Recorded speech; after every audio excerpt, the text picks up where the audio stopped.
আমার আগের ভিডিওতে তোমরা সকলেই দেখেছো যে বছর আমি প্রথম বইমেলা গিয়েছিলাম, কিন্তু কি কি বই কিনেছি সেটাই তো তোমাদের দেখানো হয়নি।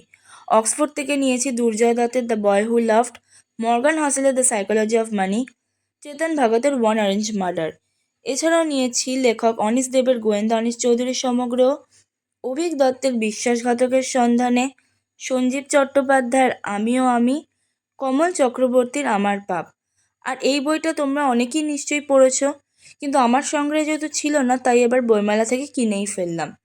আর এর পরের বইটি হলো লেখক জয়দীপ চক্রবর্তীর হাত ধরা সহজ নয়। এই বইয়ের লেখক অর্থাৎ জয়দীপ কাকু, তিনি হলেন আমার বাবার সেই স্কুল জীবনের বন্ধু। তিনি একাধারে যেমন বারুইপুর হাই স্কুলের একজন ইংরেজি শিক্ষক, তেমনই একজন সাহিত্যিক। আমাদের পরম সৌভাগ্য আমরা পত্রভারতীর স্টল থেকে এই বইটা কিনি আর ওনার স্বাক্ষরও গ্রহণ করি। এরপর যে বইটা সেটা হলো গমকলের হাওয়া। এর লেখিকা হলেন আমার সেই স্কুল জীবনের শিক্ষিকা ম্যাম লোপামুদ্রা রায়চৌধুরী।